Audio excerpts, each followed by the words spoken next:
Na tela branca ao centro, o título em letras azuis informa: Aplicação de ferramentas computacionais para apoio ao ensino de matemática para alunos com deficiência visual.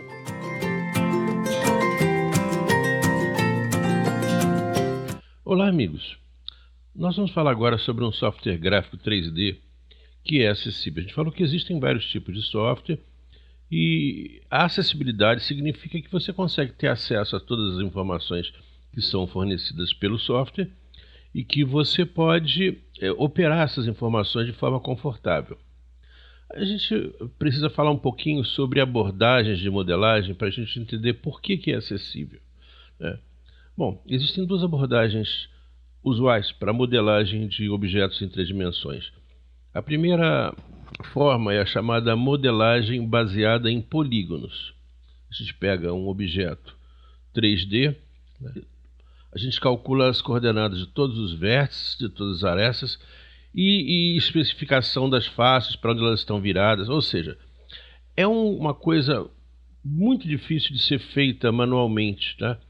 Porque são vários polígonos, esses polígonos têm que estar conectados entre si. Então, se a gente for pensar numa pessoa com deficiência visual utilizando esse processo, a gente vai logo entender que as pessoas com deficiência visual teriam uma trabalheira, uma dificuldade muito grande de lidar com essa quantidade de dados. Então, para um cego, eu diria assim, é inviável, né? Embora tenha vários macetes, a apostila dá mais detalhes sobre isso. A segunda forma é a forma que a gente considera que seja mais palatável para um cego trabalhar. Se eu perguntar para uma pessoa cega, né, que conhece um objeto que eu não conheço, por exemplo, se eu pego um controle remoto, né, um controle remoto aqui, né, e esse controle remoto, como é que eu descreveria esse controle remoto? Eu vou simplificar só para não dar muita confusão mental. Então, é como se fosse um paralelepípedo, né? Colocado na horizontal, né? Tem aqui em cima uma área retangular, tem aqui vários botões. Então, isso é uma descrição, digamos, a partir de objetos que eu já conheço. Por exemplo, eu conheço que é um paralelepípedo, posso conhecer o que é um botão, posso conhecer o que é um display. Então, a gente vai fazer uma montagem a partir desses objetos que a gente considera que são mais simples, e a gente pode exprimir a geometria dos nossos objetos através desses objetos previamente conhecidos, vamos dizer assim, dessas partes de construção, né? Bom, o que é interessante é que você pode pegar de repente e agrupar um conjunto de peças de construção e dizer, isso aqui é um controle remoto. Se eu quiser fazer 2 controles remotos, eu pego um controle remoto e replico, entendeu? Então, esse conjunto de operações é chamada de CSG, que em inglês significa Geometria Sólida Construtiva. Estou falando de forma teórica, mas é mais fácil a gente olhar e descobrir que realmente é muito fácil a gente trabalhar com o software que é construído com base nesses elementos.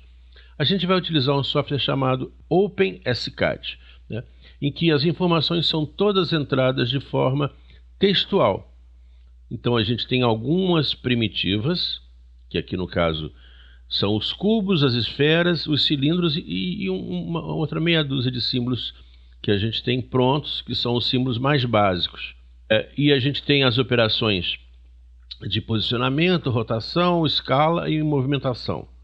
A união, ou a combinação, a subtração, né, e a interseção. Vamos fazer um exemplo que fica mais claro. Vamos então chamar o OpenSCAD. Quando ele abre, aparece para você uma janela com a lista das últimas coisas, as coisas mais recentes que você editou, arquivos do tipo .scad. E aqui à direita aparecem também vários exemplos já prontos para você se basear. Nós vamos fazer um arquivo novo. Clicamos em New. Se abre então um conjunto de 3 janelas, pode abrir mais, tem versões que abrem mais uma janela aqui à direita, você pode fechar. O que interessa realmente são essas 3 janelas aqui. Da esquerda, o editor, a imagem do que você está visualizando e aqui embaixo o resultado das operações que você está realizando. Então vamos fazer aqui os diversos programinhas. Eu selecionei comandos bem simples para que você possa entender. O pessoal com deficiência visual pode receber uma cópia desses comandos em papel para tirar qualquer dúvida sintática. Então, o primeiro comando é o comando de cubo, ou cube em inglês. Então eu vou criar um comando aqui, cube, abre parênteses, 5, fecha parênteses. Isso significa que eu estou querendo que seja desenhado um cubo. Repara que na área visual não aparece nada, até que eu aperte a tecla F5 ou clique nesse botãozinho que tem 2 sinais de maior aqui. Vou apertar F5 que é mais fácil. Ele reclamou que tem uma coisa de errado. Ele falou, ó, tem um erro aí. Sim, tem um erro porque todos os comandos têm que ser terminados por ponto e vírgula. Então, vou lá, novamente F5, né? E aqui então ele desenhou um cubo. Repara que esse cubo que desenhou, ele está com um dos vértices grudado na origem, 0, 0. Né? Eu posso mexer aqui na tela, apertando o botão da esquerda e mantendo ele pressionado e mandando para cima e para baixo. Posso fazer também para girar, utilizando o mesmo botão. Tá? Se eu utilizar o botão da direita, ele vai fazer uma movimentação na tela para cima e para baixo. E se eu usar o botão central, ele vai aproximar ou afastar o nosso objeto. Tá? Mas vamos lá, então, cubo de 5. Tá? Tem uma variante que eu posso dizer assim, eu quero um cubo centrado no 0. Então, vou botar cubo de 5, dentro do parênteses coloco vírgula, center igual a true. Cube, abre parênteses 5, vírgula, center igual a true. Tá? Ou simplesmente true, também funciona. Então F5, ok, está lá o nosso cubo centralizado em 0, 0, ok? A gente pode também especificar o tamanho que nós desejamos para o cubo. Vou colocar aqui, cube, abre parênteses, e aí um vetor que representa o X, o Y e o Z. Só para a gente ter certeza, tá? Aqui do lado esquerdo da visualização aparece então as nossas referências, né? Aqui você pode mexer e aparece aqui qual é a direção Y, qual é a direção X, qual é a direção Z. Normalmente o X anda para a direita, o Y anda para trás e o Z anda para cima. Tá? Isso é uma convenção mais ou menos bem aceita em computação gráfica. Tá? Então eu coloquei aqui cube, abre parênteses e depois o vetor, que é abre colchete 2,5,8. Então é um cubo que tem essas dimensões, 2, 5 e 8. Tá? Vou botar o ponto e vírgula no final aqui e vou pedir para visualizar. Aqui é um cubo também com aresta coincidente com o eixo Z, né? E que tem as dimensões 2, 5 e 8. Tá? Vou botar aquela mesma cláusula center igual a true, só para a gente ver esse cubo ficar centralizado na origem. Ok? Está centralizado aqui na origem. Muito bem. Agora, um outro objeto, que é o objeto esfera, ou sphere, S-P-H-E-R-E. Vou botar uma esfera de raio 10. F5, está aqui uma esfera de raio 10. Né? A esfera não tem aquela opção de center igual a true, porque, por padrão, ela já está centralizada na origem. Outro comando, o comando cylinder, tá? Com Y depois do C. Quando eu coloco aqui cylinder de dimensão 10, ele vai produzir para mim um cilindro de altura 10, mas de raio 1. Tá? Se eu quiser, posso mudar o raio, especificando, por exemplo, 10, 5, 5. Tá? Se eu fizer isso, eu vou ter um cilindro de altura 10 e raio 5. Como porque 5, 5. É porque os raios podem ser diferentes. Vou botar 5, 3, por exemplo, para você ver que ele fez o raio 5 embaixo e o raio 3 em cima. Quando a gente fala, então, cubo, não é exatamente um cubo. É uma coisa, parece um cubo. Cilindro não é uma coisa que é um cilindro exatamente. Parece um cilindro, mas pode ter as suas variações. Tá? Posso botar também center igual a true, só para você ver que ele vai centralizar. Tá? Vou botar aqui 10, 5, 5. Agora, até agora a gente viu esses objetos básicos, é bem simples, né? É um editor de textos, né? Eu não coloquei o NVDA para falar, para não ter confusão com a minha voz. O pessoal com deficiência visual, por favor, peça uma listagem daquilo que foi digitado, que a gente fornece para você com o maior prazer. Bom, agora, se a gente quiser que esse objeto que a gente acabou de criar, vou botar aqui um cubo de 5, tá? Se a gente quiser mover esse objeto ou para cima ou para baixo, tá? O que a gente faz é preceder esse comando por uma transformação que a gente chama, no caso, a transformação translate, tá? Eu vou botar aqui translate e o vetor, tá? Que é 500, ou seja, para ele andar 5 no eixo X, tá? Um detalhe sintático: translate, abre parênteses, abre colchete. O vetor é sempre entre colchetes. Tá? 500, fecha colchete, fecha parênteses. Então vamos lá. Translate, cubo de 5. Okay? Então, vamos ver como é que isso aqui fica. Ele andou de 5. Okay? Um detalhe. A gente utiliza translate, rotate e scale, que são as 3 possibilidades de transformação no lugar do objeto, né? A gente pode colocar simplesmente do lado esquerdo da operação. Mas aqui, se a gente tiver mais de um objeto, tá? Eu vou fazer aqui um exemplo. Vou botar um cubo e vou botar uma esfera de raio 5 também. Tá? Então são 2 objetos. Tá? E vou olhar com devagar aqui, ó. Então, se eu quiser transladar os 2 objetos do mesmo valor, eu coloco aquele comando de translate, né, que eu tinha colocado. Né? Aí eu abro uma chave. Essa chave indica que eu estou agrupando várias coisas que vão ser, por exemplo, transladadas ou rodadas. Tá? Então, essa chave indica que é um agrupamento dos objetos. Vou rodar esse programa e está aqui. Todo o conjunto foi transladado. Okay?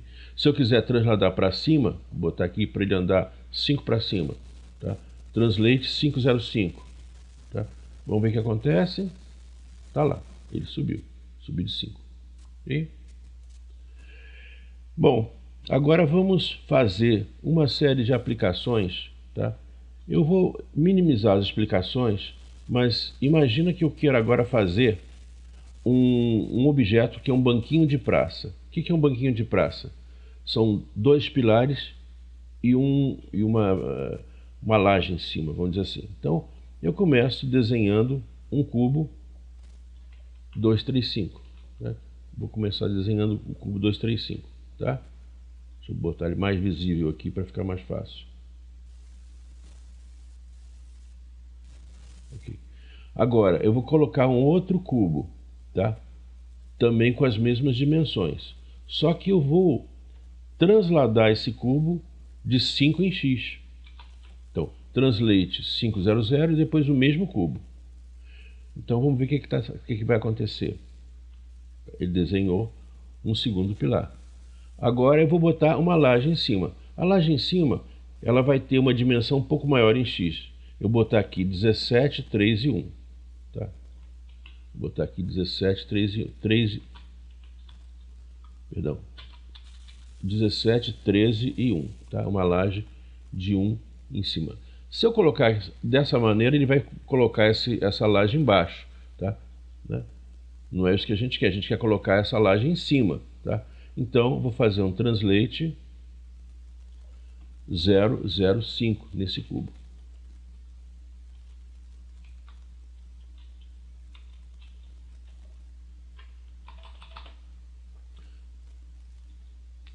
Tá aqui.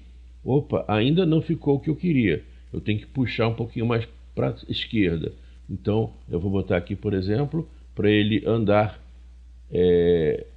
em X, eu vou andar -5, por exemplo. Então, translate -5,05 e o cubo com as dimensões pedidas. Ok, ficou o nosso banquinho de praça. Bom, se você quiser imprimir um objeto, por exemplo, esse banquinho da praça, você vai ter que gerar esse banquinho, vai exportar ele. Você vai apertar F6 e depois F7. Ele vai perguntar o que você quer imprimir. Você vai dizer que você quer chamar de banquinho.stl. Ok? Tudo bem, então vamos agora fazer a impressão. Tenho o arquivo aqui STL, né? Posso dar uma visualizada nele. Está aqui o nosso banquinho, né? E eu vou querer agora imprimi-lo na nossa impressora 3D. Então eu vou chamar meu fatiador e vou pedir para ser aberto o meu banquinho. Que banquinho. Ele está bem pequenininho. Deixa eu dar uma aproximada para poder vê-lo melhor. Eu estou reparando uma coisa muito chata. Quando ele foi criado exatamente como a gente vê. Aqui os dois pilares e a parte superior. Só que eu não posso imprimir assim, porque essa parte aqui da parte superior, a parte do banco mesmo, ela não tem nenhum apoio. A gente pode criar um apoio artificial, mas é muito mais fácil a gente simplesmente virar esse banquinho. É o que eu vou fazer. Vou pegar esse banquinho e vou pedir para ele girar de 180 graus. Então, eu clico aqui nessa coisa vermelha, né? E vou girando até ele chegar nos 180 graus, tá? Cheguei aos 180 graus, tá ele aqui, tá? Mas vamos dar uma olhada como é que esse menininho está, tá? Vou dar uma olhada, tá? Ele já está perfeito, ok? Então, ele está nessa posição, né? Então a gente vai fazer então o fatiamento, né? Deixa eu fatiar o objeto, tá? Ele vai ser impresso muito rapidinho porque ele é bem pequenininho, tá? Posso dar uma pré-visualização, tá lá, e eu posso então salvar em arquivo e mandar imprimir. Então, como você pode perceber, é fácil, mas tem que tomar esses cuidados para você não mandar imprimir objetos que não tenham suporte. Essa é a alternativa de colocar aqui objetos de cabeça para baixo para ser mais fácil imprimir. Foi um macete que nem sempre dá para você fazer. Às vezes você tem que realmente colocar no seu projeto umas escoras para impedir que essas partes que ficam flutuantes elas colapsem na hora de você fazer a impressão 3D. Mas isso você vai ganhando experiência com o tempo. Bom, de qualquer maneira, como esse software trabalha de forma textual, ou seja, para eu definir uma figura, eu vou utilizar basicamente comandos escritos no editor de texto. Isso significa que, pelo menos em termos da especificação, uma pessoa com deficiência visual vai conseguir fazer isso tranquilamente. Conferir se aquilo que ela fez está certo já é um outro problema, mas pelo menos fazer, saber que está correto, isso aí uma pessoa com deficiência visual consegue fazer.